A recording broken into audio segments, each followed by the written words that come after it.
Wolfpack. Episode 4. The forest is still burning. Austin goes to police station to tell the officer what he saw during that day when animals went on rampage. He thought for a moment that she understood him what he is trying to tell, that he saw a huge animal with claws and fangs. But that was not the case. Officer thought he is just traumatized. She asked him about Connor as well, upon which Austin gets annoyed. On the other side, Garnett went to look for missing Officer Miller, but there is no sign of him. Officer Ramsey goes out to the place where Connor went missing. She lies down on the same spot where Connor laid. Suddenly she hears whimpering of an animal.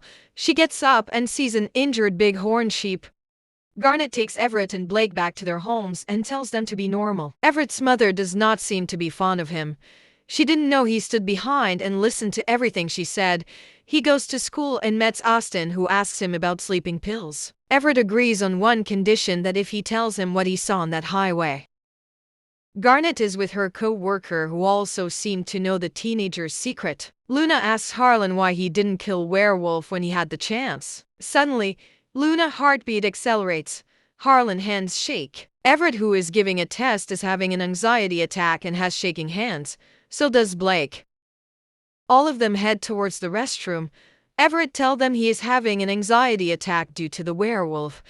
Harlan gets irritated over the word werewolf, and Everett pisses him off more. Harlan slams him against the mirror behind and his canines come out.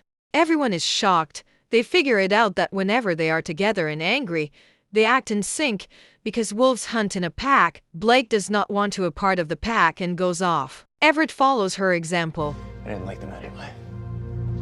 Luna is approached by her crush Austin, and he sees her sketches and asks her to draw a sketch for him too. He made her draw the werewolf he saw during that day on the highway. Luna tells him she believes him and tells him to run if he sees it again. Rescue teams continue putting out fire.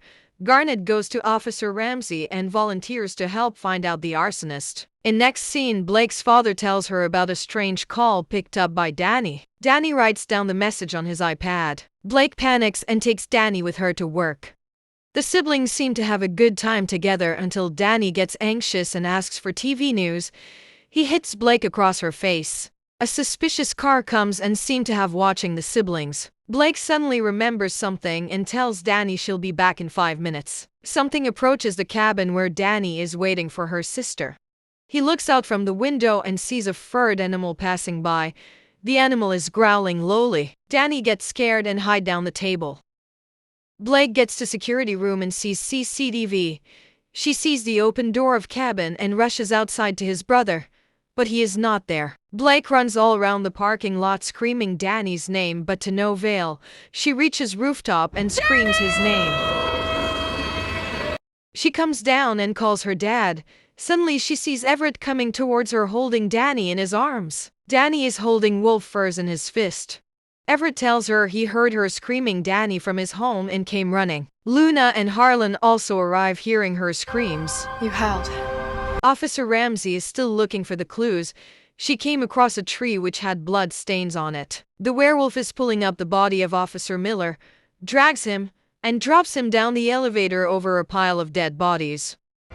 What do you think? Who is the werewolf? Who are these dead people? Watch the next episode for exciting revelations.